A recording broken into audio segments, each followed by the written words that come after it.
एक समय की बात है, अल-नूर नाम के एक छोटे से इस्लामिक गांव में हम्माद नाम का एक नेक दिल नौजवान रहता था। इस गांव में लोग एक दूसरे की मदद करना इबादत समझते थे, लेकिन समय के साथ उनके दिल कठोर हो गए। बस एक ही इंसान था जो हमेशा दूसरों का दुख सुनता था, हम्माद। एक सुबह सुबह जब गांव की कच्ची सड़कों पर धूल उड़ रही थी और पुरानी झोपड़ियों के दरवाजे एक एक करके खुल रहे थे, हम्माद को एक कमजोर आवाज सुनाई दी। यह एक अनाथ बच्चा था, अयान, जिसका छोटा घड़ा पानी लाते समय टूट गया था। वह रो रहा था और कह रहा था, मेरे पास नया घड़ा खरीदने के लिए पैसे नहीं है। हम्माद मुस्कुराया और अपना पुराना लेकिन मजबूत घड़ा अयान को देते हुए कहा, बेटा, अच्छाई कभी बेकार नहीं जाती। ये लो, और दूसरों की मदद करना कभी बंद मत करना। बच्चा हैरान भी हुआ और खुश भी।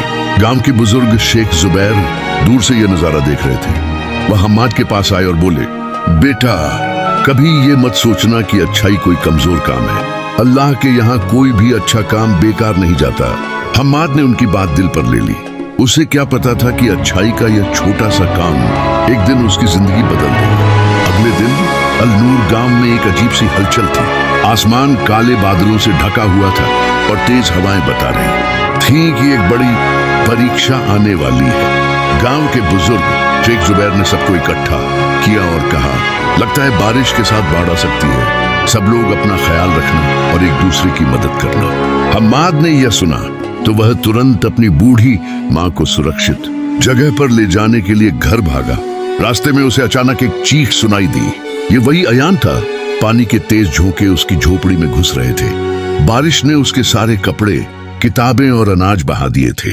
अयान घबराकर चिल्ला रहा था, हम्माद भाई, मुझे समझ नहीं आ रहा क्या करूं, सब कुछ डूब रहा है।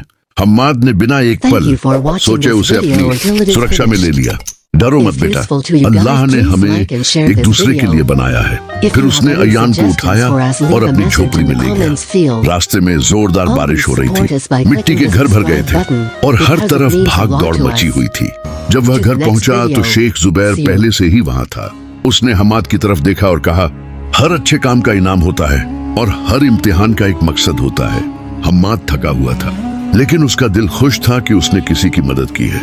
लेकिन उसे अंदाजा नहीं था कि यह तो बस इम्तिहान की शुरुआत थी।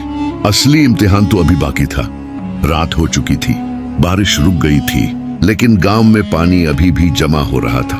अयान हम्माद के घर के एक कोने में दुबका हुआ था। बाहर ठंडी हवा चल रही थी और हवा में मिट्टी की खुशबू थी।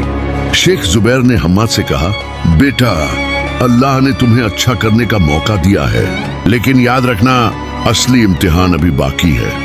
हम्माद ने विनम्रता से सिर झुकाया और कहा, शेख, मैं तो बस अपना फर्ज निभा रहा हूँ। अयान ने कांपती हुई आवाज में कहा, हम्माद भाई, क्या मैं यहाँ रह सकता हूँ? मेरा कोई घर नहीं बचा। हम्माद ने उसके सिर पर हाथ रखा। जहाँ गुजारे का वादा होता है वहाँ घर भी होता है। तुम मेरे साथ रहोगे। शेख जुबैर मुस्कुराए और बोले, अच्छे काम सिर्फ हाथों से नहीं होते, इरादे से भी होते हैं। तुम दोनों अल्लाह की रहमत में हो। अचानक घर के बाहर शोर मच गया। लोग भाग रहे थे और एक दूसरे को चिल्ला रहे थे। जब हम्माद बाहर आया तो उसने देखा गांव के कुछ लोग उस पर बाढ़ के दौरान अनाज चुराने का इल्जाम लगा रहे थे। वह हैरान रह गया।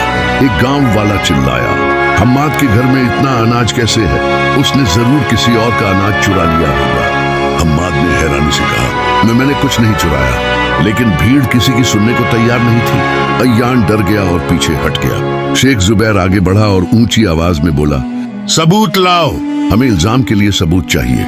लोग चुप हो गए, लेकिन उनके दिलों में शक की चिंगारी बनी रही।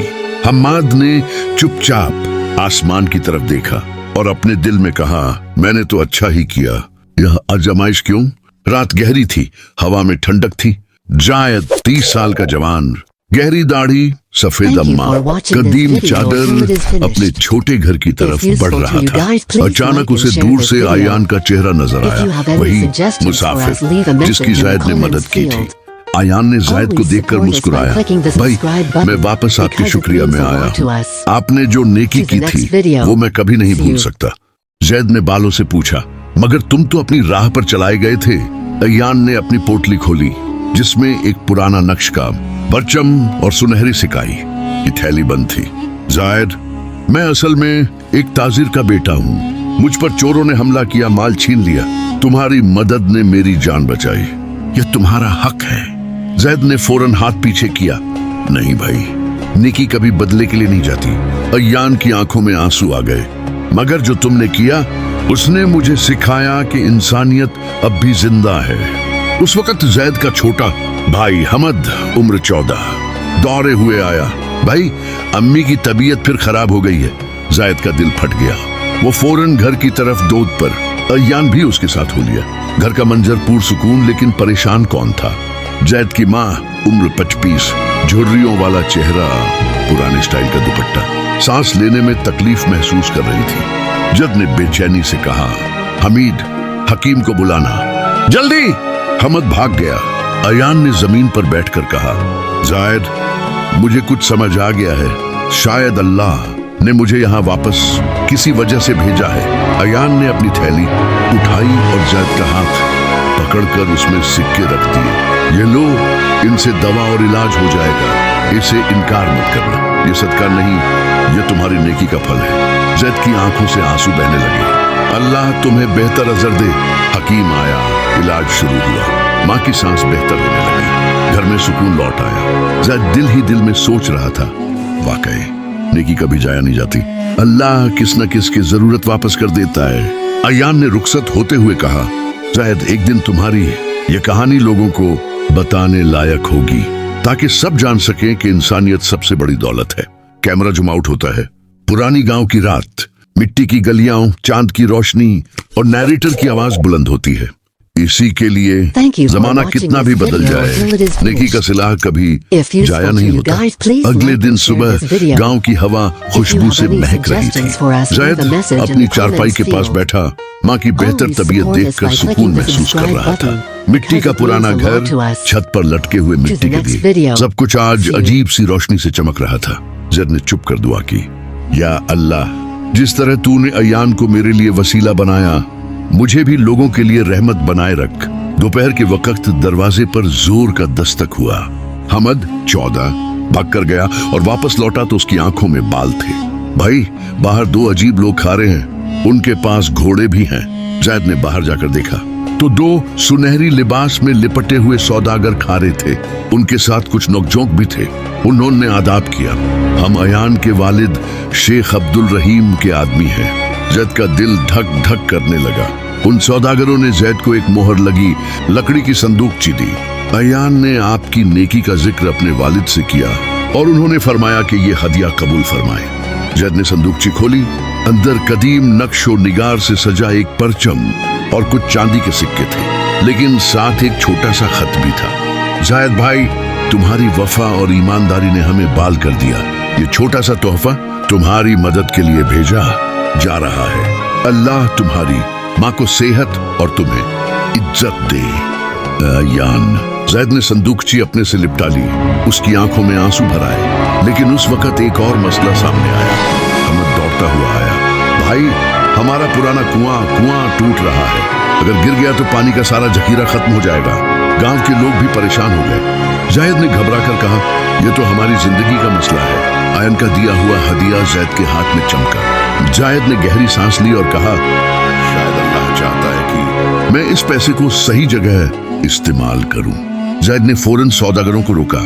भाइयों, मुझे आयन से मिलने का शुक्रिया। अगर आप इजाजत दें तो मैं ये सिक्के गांव के कुएं को ठीक करने पर लगा दूं। उन दोनों सौदागरों ने मुस्कुराए हुए कहा, यही तो असली नेकी है, जो सिर्फ अपने नहीं दूसरों के काम आए। इस तरह गांव के मर्द, बुजुर्ग और बच्चे मिलकर पुराने कुएं को मजबूत बनाने लगे। दिन ढल गया, लेकिन मेहनत जारी रही। जब कुएं की मरम्मत मुकम्मल हो गई, मिट्टी की खुशबू और ठंडी हवा ने गांव को महका दिया। लोग जायद की तरफ शुक्रगुजारी से देखने लगे। एक बुजुर्ग ने उससे कहा, बेटा, जिस दिल में लोगों का दर्द हो, अल्लाह उसको कभी खाली नहीं रहने देता। रात को जायद आसमान की तरफ देखकर मुस्कुराया। अयान, तुमने कहा था कि यह कहानी लोगों के लिए मिसाल बनेगी। शुक्र है मैंने तुम्हारी अमानत सही जगह लगा दी। नैरेटर की आवाज उभरती है। इंसान की असली दौलत उसके पास रखा माल नहीं, बल्कि वो नेक अमल होता है जो दूसरों की जिंदगी बदल दे। इसलिए दोस्तों, नेकी कभी जाया नहीं होती। अल्लाह उसका अजर कभी ना कभी लौटा देता है। रात का सन्नाटा अपने चरम पर था। पूरे गांव में बस जलते हुए दिए की धीमी रोशनी और इधर उधर से उठती लकड़ी की खुशबू थी।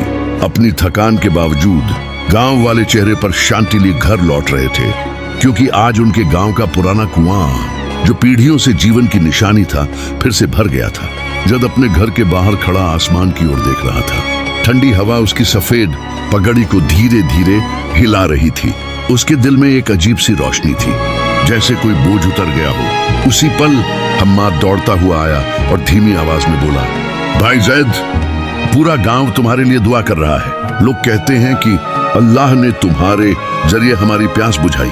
जैद मुस्कुराया, लेकिन उसकी आंखों में आंसू आ गए। हम्मद, ये सब मेरा नहीं है, ये अल्लाह की मेहरबानी है। अगर मैंने उन व्यापारियों की मदद न की होती, अगर मैंने उनका भरोसा न लौटाया होता, तो शायद आज यह सब न होता। नेकी कभी बेकार नहीं जाती। अल्लाह उसे जरूर लौटाता है, भले ही देर हो जाए, लेकिन वह बिना हिसाब के लौटाता है। उसी पल दूर से दो परछाइयां दिखाई दी। वे व्यापारी थे, वही यात्री जिन्हें जैद ने शुरू में पनाह दी थी। वे जैद के पास पहुंचे, उसके सामने आदर से रुके और कहा, ऐ नेकदिल आदमी, आज हमने देखा कि तुमने वह दौलत खर्च की जो हमने तुम्हें दी थी, अपने लिए नहीं बल्कि पूरे गांव की भलाई के लिए। तुमने न सिर्फ हमारी जान बचाई, बल्कि हमारी दुआएं भी कबूल की। अल्लाह तुम्हें तरक्की दे। उन्होंने जैद के हाथ में एक मजबूत चमड़े का थैला रख दिया। जैद ने हैरानी से पूछा, ये क्या है? व्यापारी ने कहा, ये तुम्हारी मेहनत, तुम्हारी सच्चाई और तुम्हारे भरोसे का इनाम है। तुमने अच्छा किया और अल्लाह ने हमें इस मेहरबानी का बदला चुकाने का जरिया बनाया है। जैद ने बैग खोला और उसमें बहुत सारे चांदी के सिक्के, कुछ कीमती कपड़े और एक चिट्ठी मिली। चिट्ठी में सिर्फ एक लाइन थी, अल्लाह कभी भी अच्छे काम को बेकार नहीं करता। जैद की आंखों में आंसू भर आए। उसने आसमान की तरफ देखा और धीरे से कहा, ऐ मेरे रब, मैं तुम्हारा शुक्रगुजार हूँ। सिर्फ तुम ही दिलों को जानते हो और सिर्फ तुम ही सबसे अच्छा इनाम देने वाले हो। गांव वाले इकट्ठा हुए। व्यापारी चला गया और जैद उनके लिए दुआ करता रहा। उस रात गांव शांति, शुक्रगुजारी और खुशी से भर गया। आखिर में नैरेटर की आवाज गूंजती है, दोस्तों याद रखना, अगर तुम अच्छा करोगे तो अच्छाई तुम्हारे पास जरूर लौट कर आएगी। शायद दुनिया के जरिए, शायद लोगों के जरिए, या खुद अल्लाह के खजाने से, लेकिन यह जरूर आएगी। बस अच्छा करो, क्योंकि अच्छाई कभी बेकार नहीं जाती।